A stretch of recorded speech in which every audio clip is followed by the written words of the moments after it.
So yeah, they had the big premiere for the Star Beast, and boy, it sounded really cool. Like invitation only, and there is a bit of fan wankery going on there. But I could see about a couple of people showing off they had invites because they're in the in crowd, they're in the Fitzroy Tavern crowd, which I get why it gets up everybody's nose now, right? Well, they had the big premiere in this swanky cinema in Battersea Power Station. So I didn't know they did this whole renewal. I mean, I heard they had this whole renewal thing. I didn't know there was a cinema there. I was listening to Dan's stream from last night, and Mega Geek was saying how the cinema's right at the top, and if you go outside, look out the window, it's too scary, right? It's too high up. But look, as somebody who knows how to organize a good event, this event was well organized, right? It was very, very well organized. So great picture of the TARDIS out there. Sorry, I'm looking for. There is it. I'm on the wrong thing. There you go. And also, I guess this was an ad inside. And again, hi. I think the chick behind you has a dick. Don't worry about it. We're just going to pretend it's normal.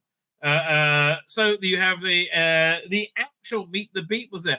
I thought Meet the Beep was a fully CG character. I didn't think. I guess it must be a bit of both, right? But a lot of people were disappointed at this creation of Meet the Beep. The Meet the Beep in the comics is a lot cuter, but again, I think if you translate it directly, it's just going to look silly. What was it? Beep the Meep. If we can find one of the original drawings. Yeah, I think just translating it direct. And again, definitely cuter as a comic book. Yeah, but if you make this in real life, it's not going to look like a real creature, right? Here it comes. Like if you do a perfect recreation, it's not going to look like a real creature. And I think this one is a fine translation into television, right? I love how they set out. By the way, we have a few cinemas like this in this one. We're called VIP rooms, where you get like a little table, you have a buffet you go to before, and these nice swanky chairs. And I love how this was all set out before. And look, each person gets a very cool enamel keychain, popcorn in a TARDIS container. I wonder what's in the Doctor Who bag, and a bottle of water. I just think that's a sign of a very well organized event, right? It's a very nice. Lots of things are very nice touches throughout there. Having the real Beat the Meat there, I think, is a very nice touch, right? I've got another picture of him somewhere. Where is it? Over here. Is that the same one or is that a different one? I don't know, but I think it's a very nice touch. I imagine walking into that room. I mean, that's again. I just like the attention to detail, and I think if the actual show is as good as this event was set up, the show's going to be very, very good, right? I think in the bar behind you had amorphous little cute furry things. A place that people could step out the TARDIS and take photos. It was very much a media event. The blue carpet people could walk down. Now, afterwards, there seems to have been a Q&A. I think that's Jane Tranter and Rusty Davis, is my guess. Hopefully, it'll be on the Blu-ray. I don't know. And then you had all the glittering guests. You had Sylvester McCoy and Colin Baker. Again, that's a great picture. I have to tell you. Again, it's like Russell's social attitudes. We are in a very strange time in society where we're very bifurcated, right? I'm actually happy that the whole Israel-Hamas thing has broken that bifurcation in quite a big way, right? So I don't know where Russell will come out, probably on the wrong side, right? But at least he's kept his mouth shut about it, along with everybody else, right? Shooting out wanted to putting up places to raise money for people hurt in Gaza. Well, I think that was misguided. I think his heart was totally in the right place, right? I think absolutely his heart was in the right place. Where are we up to? Fine. Here, let's look at we got some video footage as well. Was it share screen? Doink. Video file. What we got? We got 4 of them over here. Let's see what we got.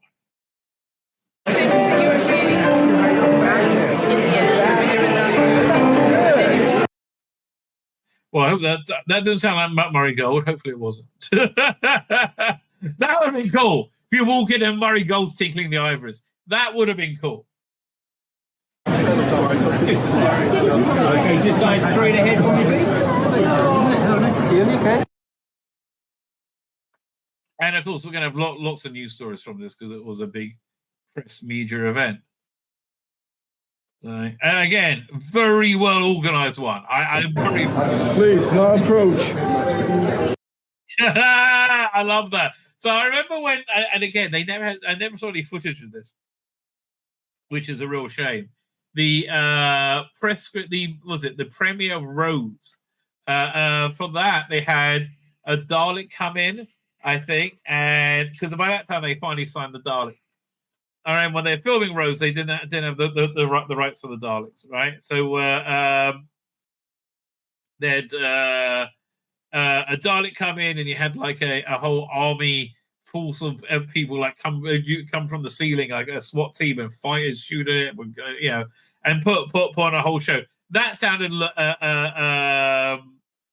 just sounded fantastic. Is Beep a furry? I guess in this day and age, Beep is very much a furry, right? I think he is. Says Matthew Pounder. And who else did I Mr. Jekyll and Hyde. I'm sure I said hello to you. Did I say hello? I'm pretty sure I did. If I didn't, hello. And then we got one more clip over here. Video file. Doink.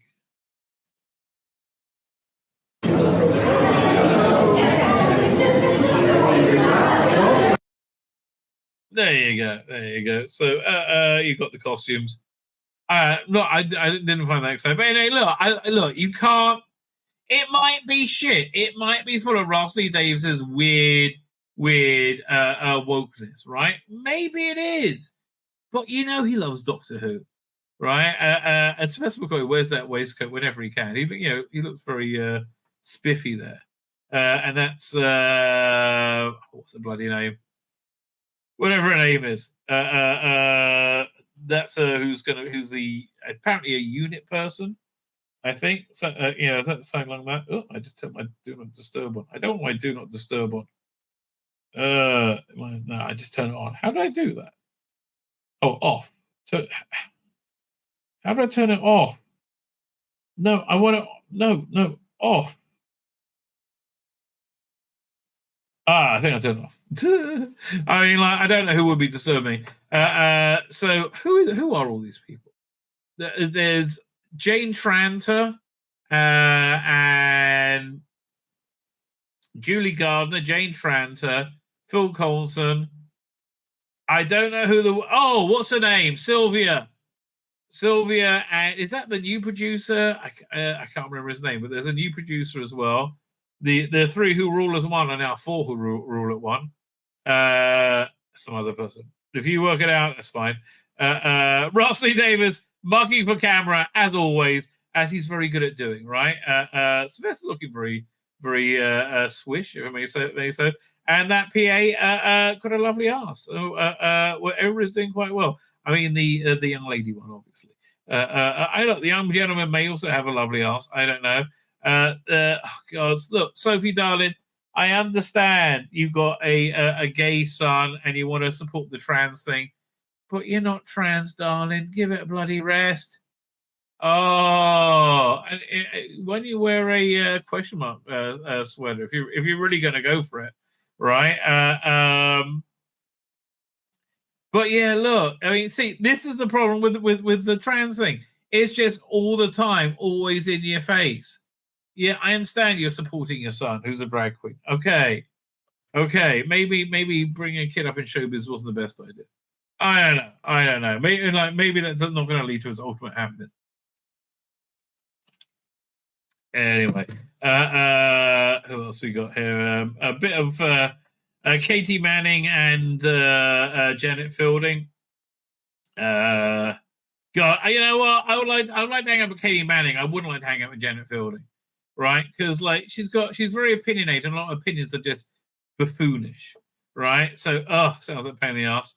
So I think, is that Julie Gardner or Jane Tranter and Carol Ann Ford? So the glitterati were out in force, and that's what we call it. If that one was Julie Gardner, this is Jane Tranter. If this is Jane Tranter, that was Julie Gardner, right? It's one of the two. One of the two was Sylvester McCoy, again looking very swish.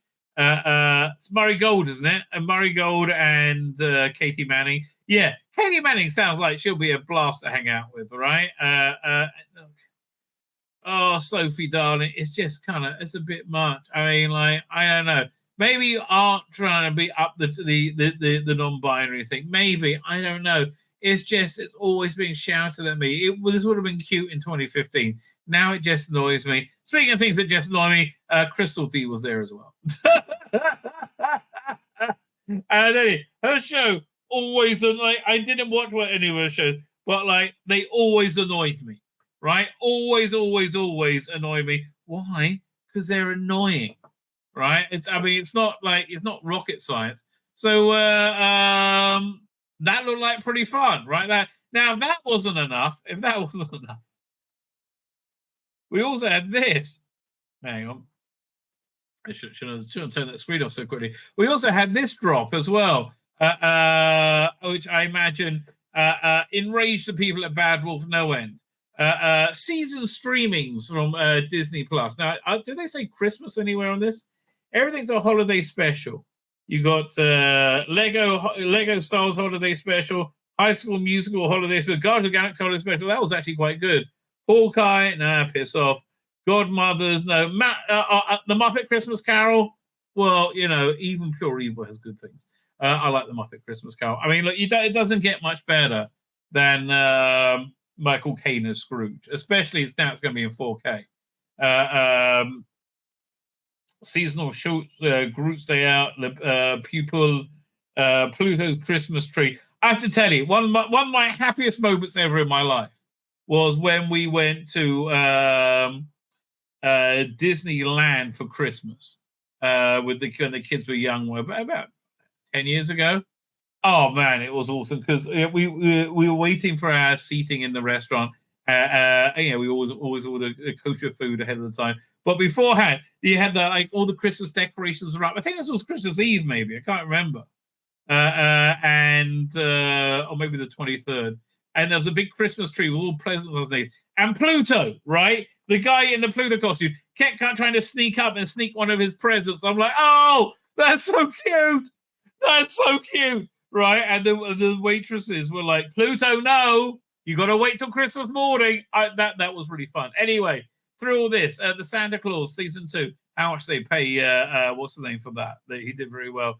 Dashing Through the Snow, Newton Arrivals, okay. The Naughty Nine, Christmas. That sounds like a porn movie to me. I don't know what to tell you. The Shepherd, no, I'm not that interested. Diary of a Wimpy Kid, Christmas Cabin Fever, and then on 12/25, revealed to the world how this slipped through the ranks. I don't know. Doctor Who holiday special, no, Christmas special, darling, Christmas special. The Church on Ruby Road. So that dropped. Okay, that bit of information dropped out. And again, I imagine there was much howling and wailing from Bad Wolf at the time. Let's see if they talk about this on in radio. I'm looking at Radio Times first. Although there is something that on Radio Times I do want to look at. That's actually seems pretty interesting. Actually, there's a couple of things on Radio Times I want to look at. Look at that. So that's not there. Let's look at see if it's on Bleeding Cool. Yeah, the story. Yeah, we'll look at the story in Bleeding Cool. Who else is there? Let me close that. Sorry, I just sort of think the trailer for the Marvels is here. Really? I mean, okay, we're gonna look at it. Okay, we're gonna look at it. It's gonna happen. But like, you seem more excited than you should be. I think, right? Oh yeah, we had the new poster, new art drop yesterday as well. So we got that. No, okay, they have a brief article about this. Let's have a look over here. Yeah, that there are accompanying articles that were released with the news of the where is it? Oh, dang. Of the date of the special means that no, this was not planned, right? This was in no way or shape, form planned. Share screen, doink. Close this down. There we go. So I can see what I'm doing a bit more. Doink. Doctor Who Disney Plus apparently confirms holiday special date and title. Yeah. With all the talk of the upcoming 3, yeah, this is why it wasn't planned. Focus is only on the specials right now, right? This is a very finely planned promotional rollout.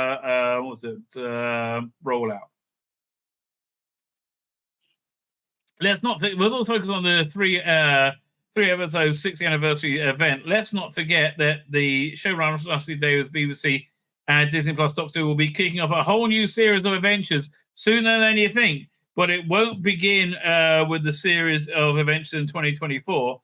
Series 1, apparently, shooting out with the 15th Doctor Millie Gibson, the gorgeous Millie Gibson, as Ruby Sunday. After getting a chance to check out Gatwa during the anniversary celebration, the new era gets underway with the upcoming Christmas special. I think that's a great idea. Honest, again, if they're good, it's a great idea. I saw on Twitter people were talking about it like, oh, this is the first time since Jodie's first season they promoted Doctor Who widely.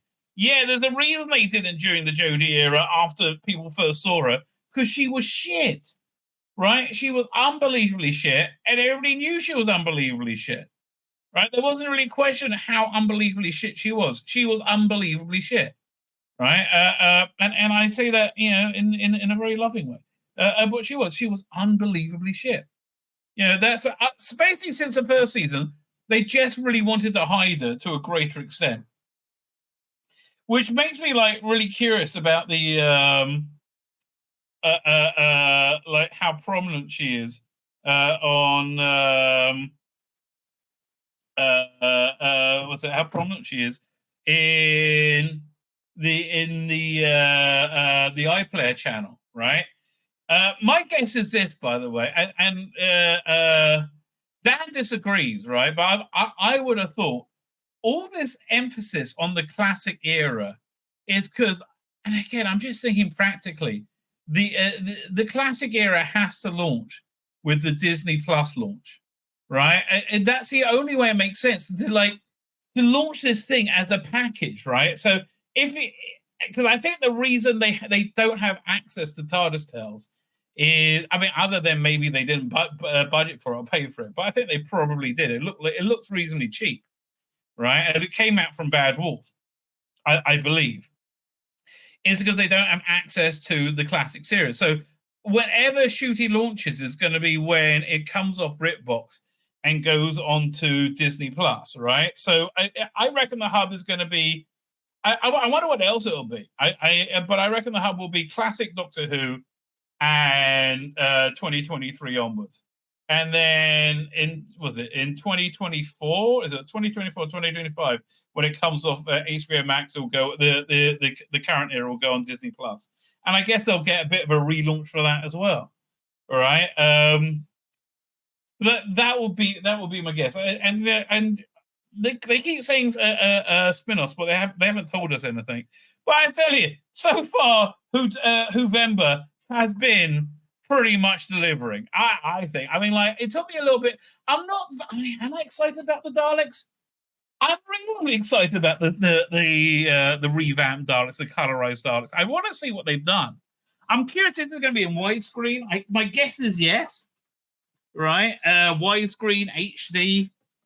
My guess is yes. Right, new effects, new score. So I've been talking about them doing this for years. But I started with the other end of the scale. I started to do it. My idea was always doing it with survival, but doing it the other. Yeah, I think this is clever. Apparently about the apparently the pics are Shooty and Millie are deliberate to conflate the two. I don't know. I don't. Yeah, listen. I think they're certainly using the specials as a way to rebuild excitement and interest in Doctor Who and launch Shooty Gatwa, right? What the hell is going on here? I guess we'll find out. Yeah, more interesting than that, I'm looking forward to finding out what the real background to that is, right? Because they put out a fake background for it. So anyway, let's see if they speculate anything about this. Well, the new gets on Christmas, and now, thanks to a social media post from Disney Plus, it looks like the title and the date to go with. The first special title is listed as Doctor Who Holiday Special: The Church on Ruby Road. Now, that's the title we've heard a long time, right? December 25th as the date. Clearly getting that Ruby connection to Gibson Companion. Well, remember the first episode of the Excellent era was called Rose, right? They very much used the Companion as a way into the story. And they did it excellently with Rose. I mean, really, it was fantastic. It was Rose's story, right? Until, the Doctor grabs her hand and says, run! Oh, it's awesome. Oh, and the creaking sound on the plastic for the Autons. It's just awesome, right? It was the best I've ever seen the Autons. They're like, and they're like menacing them. It's a real shame actually. I was thinking this when I was watching the intro to this stream when it was Eccleston doing the trailer. Want to come with me? Now, actually, maybe was that done film at the beginning or the end of his run? That's the question, right? Because he said he didn't really get a handle on the character, on how to play him until the Doctor dances, right? So you're around there. And you see there's a definite switch from there onwards. But that trailer, he really had it nailed, right? But I tell you what it will be, trip of a lifetime. I mean, that was really perfect, right? Oh, man, I wish his audios weren't so shit now. It's really sad that they are. Right, I wish they were good, but they're not. So much of Big Finish is just a disappointment nowadays. Where we're up to.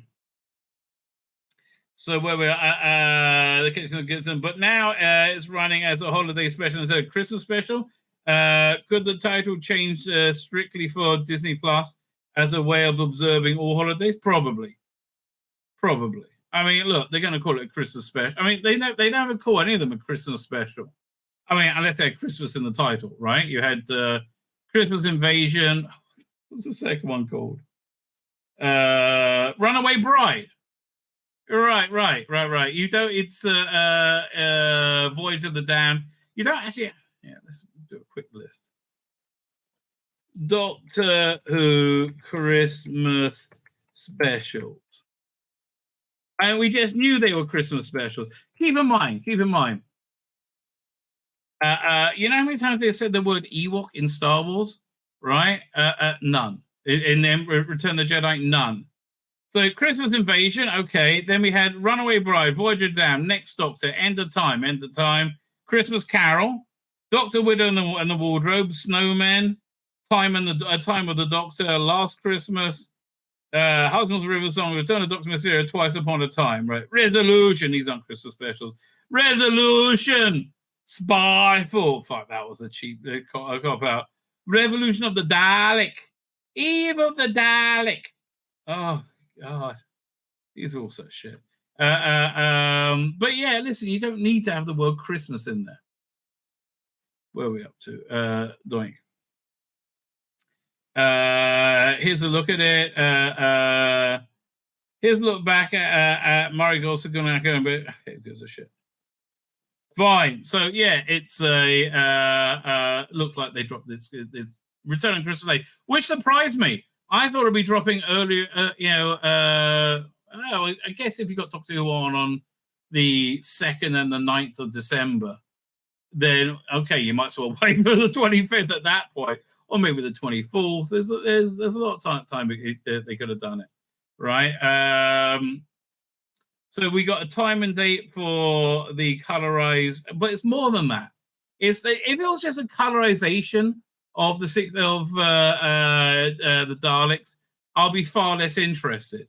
I like the re-edit idea to make it into a 75. I think I'm very intrigued to see how they could do that, right? I mean, you got to excise a lot, but I would like this snappier runtime. I like the new effects. Is it going to be widescreen? That's really the big question to me. Is it going to be like widescreen or alongside? There'll also be a 5-minute documentary on Hartnell airing alongside it. That's interesting. So it's 7:30 on the 23rd, right? That's exciting. I am looking forward to that. So we certainly went with 7 25-minute parts, recut to the 75-minute outing. Phil Coulson oversaw it, masterpiece. But again, I wish we had a trailer, right? I think it's going to look significantly different. And again, with new music, I really think I'm really intrigued by this now, right? I was, again, when I did thought it was a colorization, I was like, well, what's the point, right? But now I am genuinely quite intrigued and up for it, right? She cried. Fine, what's next? Just going through different stories. We'll do that one. Yeah, we'll do this one next. Is this the next? Which is the next one? Yes. So this one intrigues me. Mark Gatiss reveals an idea for an Adventure Time and Space sequel. So I hope he's going to say he's talking about the John Nathan Turner years, because you could use the life and scandalous times of John Nathan Turner as the, and everyone's dead. Like Gary Down is dead. John Nathan Turner is dead. No one's going to sue you, right? I'll be really intrigued. So what's his idea though?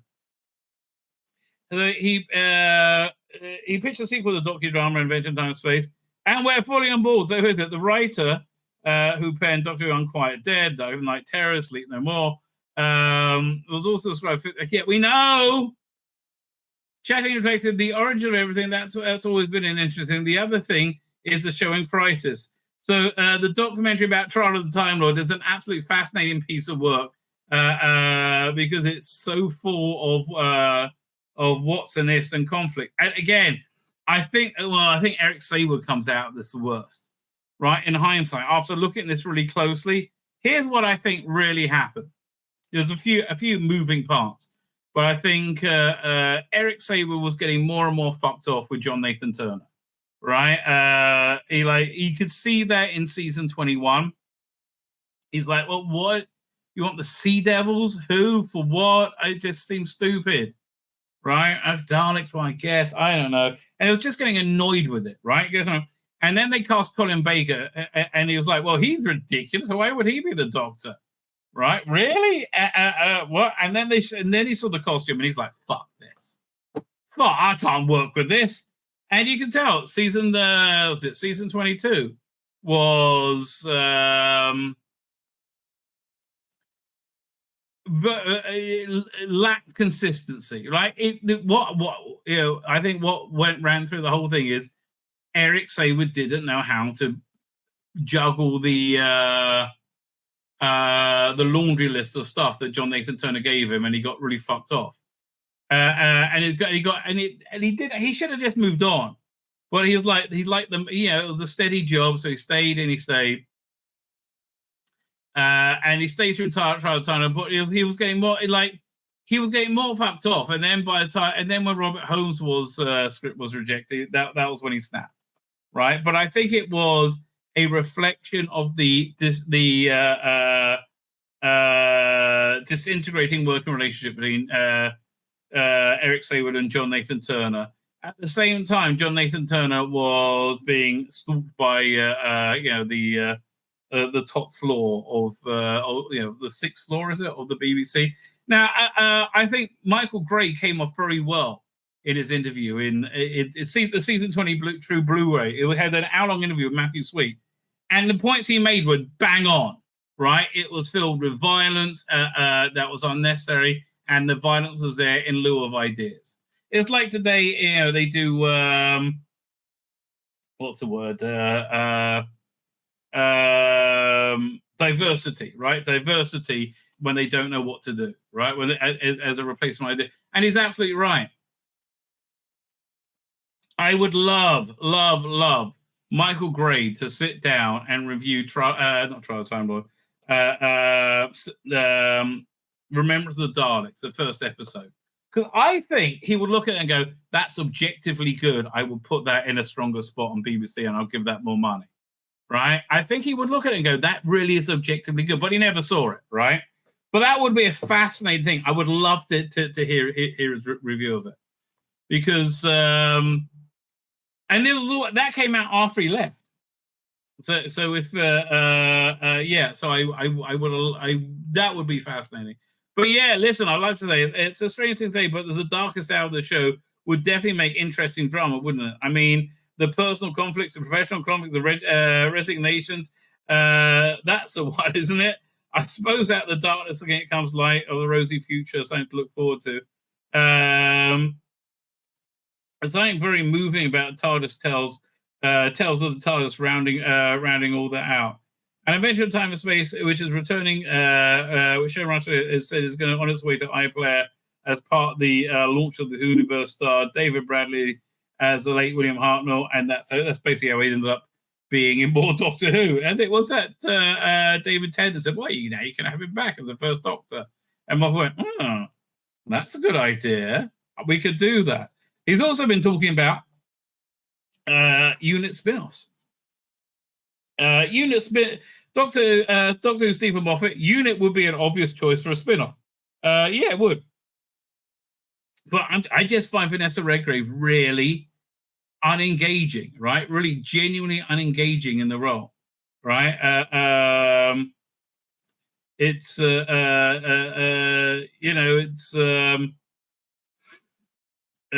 I got to put this. I'm just gonna. She doesn't do much for me, right? It's like I kind of switch off. I stopped getting the unit box sets and Big Finish. I mean, like the quality of Big Finish is in the toilet, frankly. I mean, I'm quite enjoying their third Doctor release, but like, man, Big Finish is in the toilet. So it said returning showrunner Rossi Davis has teased.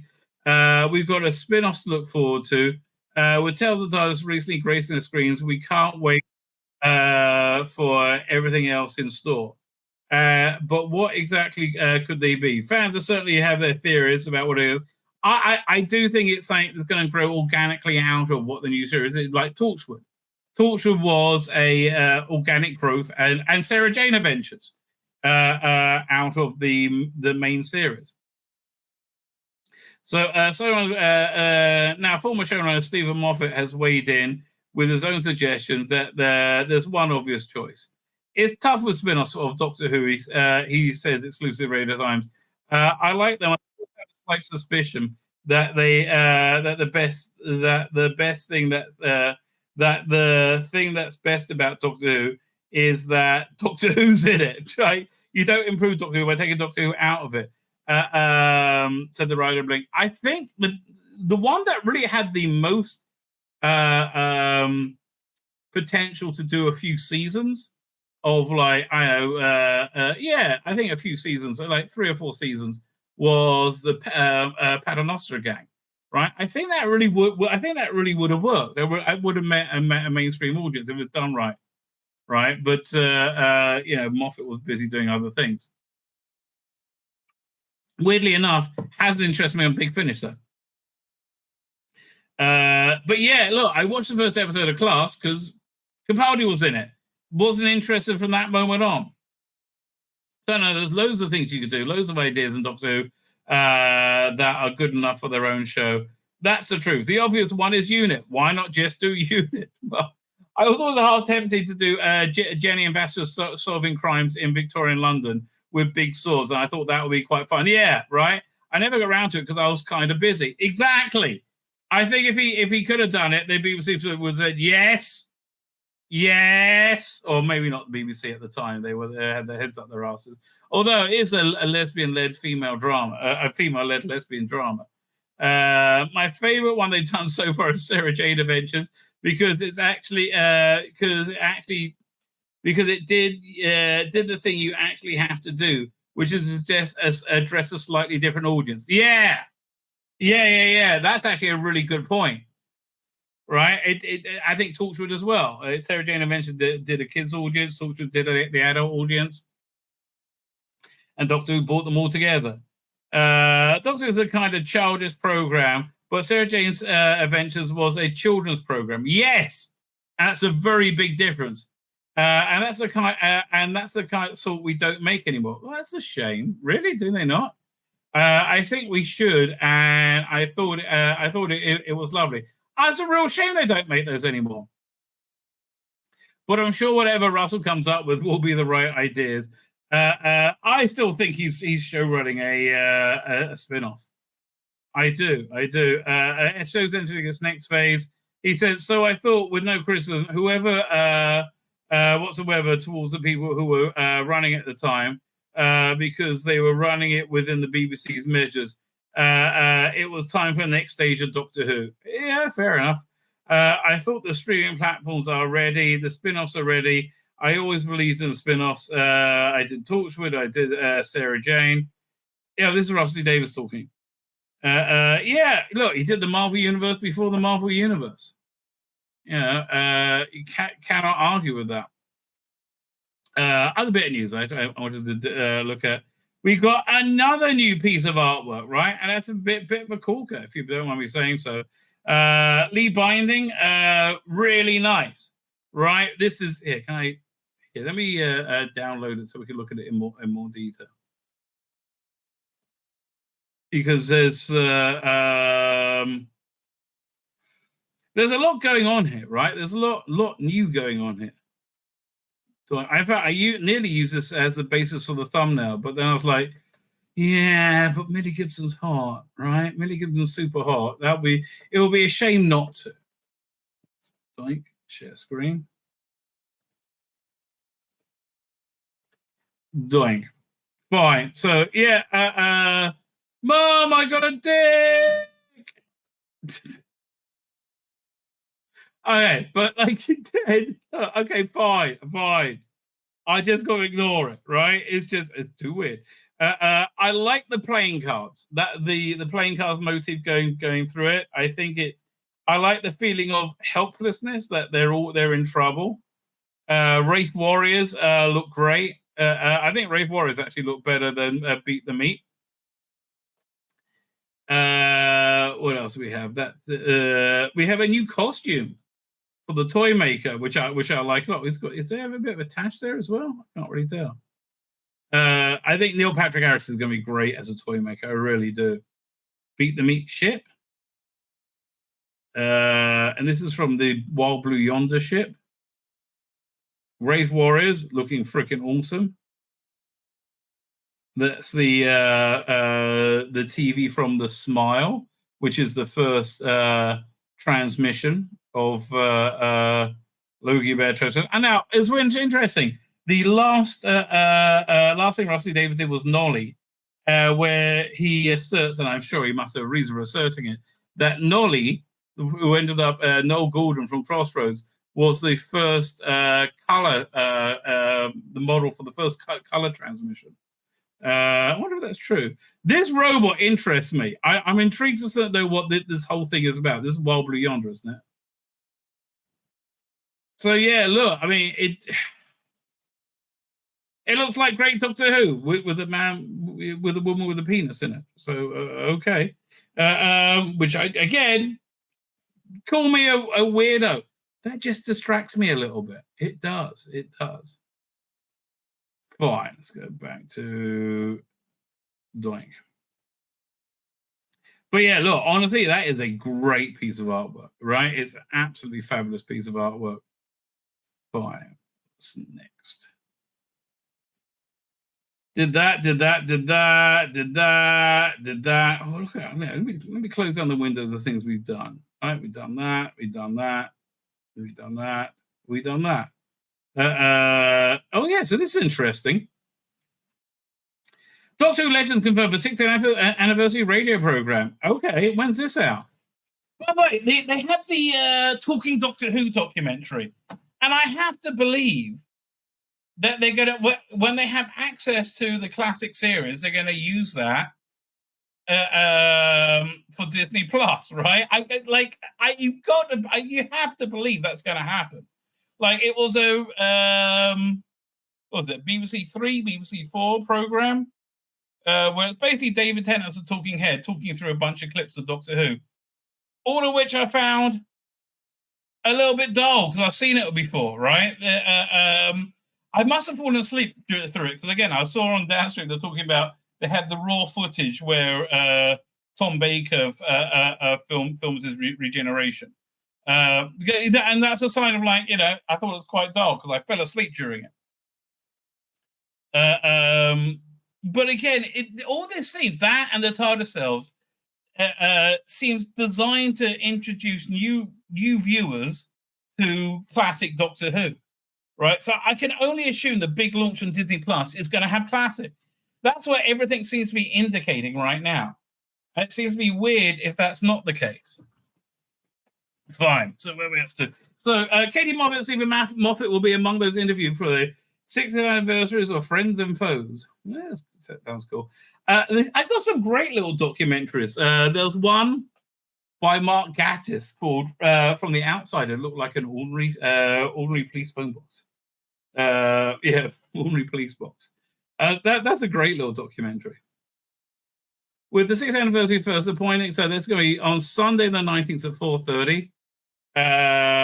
We'll air the Doctor Who The Wilderness Years, a half-hour program presented by Matthew Sweet, who is the archetypal lefty lovey, right? On Twitter, he can't stop talking about vax deniers, right? Vax denier! He's probably pro-Israel because he's Jewish, right? But he can't stop talking about vax deniers. Mate, look, I don't want to tell you, Matthew. I think it's hideously naive to think that COVID policy was based around the betterment of the citizenry over the betterment of the multinational corporations that were funding the politicians, right? That just seems like a reasonable supposition to me, right? And it seems to be borne out with the medical data.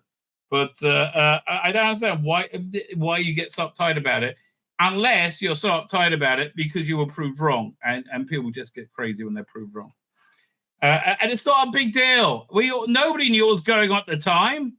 We're all like, yeah, okay, this sounds like a pandemic. We better look down and shut up. I took the vax, 3 times? 4? I can't remember. Only 3. Right?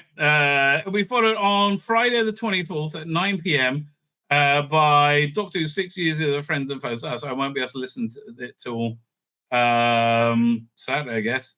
An hour-long program sent by Sue Perkins, in which you'll feature a host of stars. Amongst these will be Stephen Moffat. Always good to hear from Stephen Moffat talk about Doctor Who. Very intense. On the, what Blu-ray set is it? The first Pertwee Blu-ray set, which I think was season 10. There is a great documentary where you have Stephen Moffat and Mark Gatiss just sitting down talking about it. And so, I mean, like, the insight they have into Doctor Who is so profound. It's really wonderful. So you've got Andrew Cartmel, former companions, Anik Wills, Katie Manning, Janet Fielding, and the voice of the Dalek, Nick Briggs, along with Dalek operator Barnaby Edwards. Oh, he's no longer persona non grata at BBC. He was for a long time, apparently. BBC also called analysis from academics who have published books on the subjects about how Doctor Who has reflected our society and history across decades. It absolutely has. The Jodie years is as representative of what society was like as the Hartnell years, as the Troughton years, as the Pertwee years, as the Baker years. Like it completely reflects where society was holding. which I guess having a chick with dick, so prominently in this would make sense. I just hope the whole thing is about Shooty being camped as a royal bloody tense, right? I just hope that's the case. So during the ever roster of material for the 6th anniversary, they'll center around David Tennant and Catherine Tate. Already this month we had release of Tales of the TARDIS. Yeah, that was fun. It is fun. Again, I haven't sat through a whole edit of them because I've seen them before, but I did look at the Curse of Fenric one and saw they used the new effects. So that I found interesting. And it's something I would love them to continue. Right? I really like again, anything that brings new people into watching classic Doctor Who, gets them over that initial break, I think is a good thing, right? I think is totally a good thing. I really should. I want to watch the not the Time Meddler, the Mind Robber, because that one, it was a 5-episode one and it's cut down to an hour and a half. So 21, 50, 100. 125 minutes. So 2, 4, 6, 8, 10. So they probably cut out a good not that much. After you get rid of the titles and the recap, they probably only had to cut out about 10 minutes. But that sounds pretty intriguing and fun. What are we up to? Zoink. So we covered everything there. Let's have a look. Doctor Who scrap planned TARDIS twist in Tom Baker's final story. So I don't know what they're going to say in this.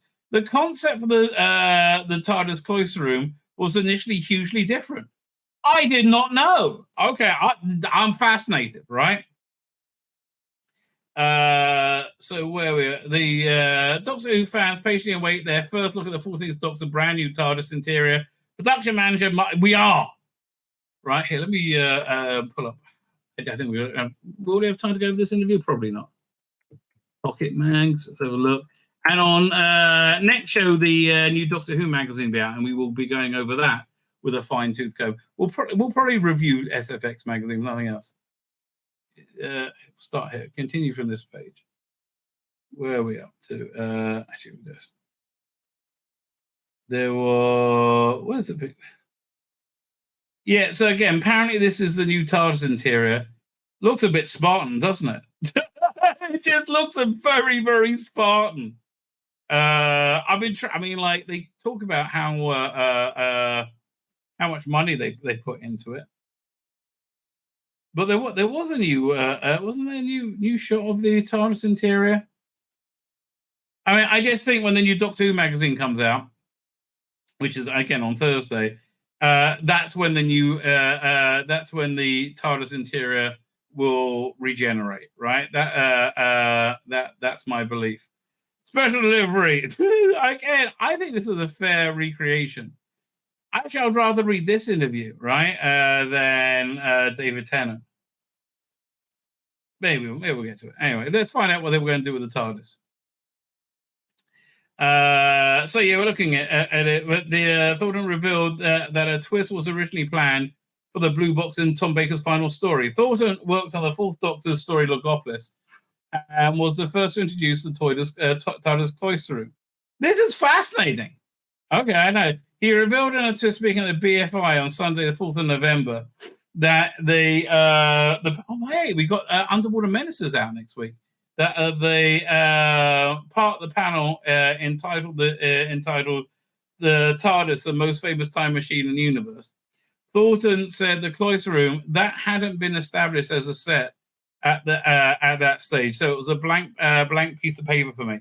My concept was that the cloisters was going to be very different in the bowels of the TARDIS, not like any sort of level of the control room, but another.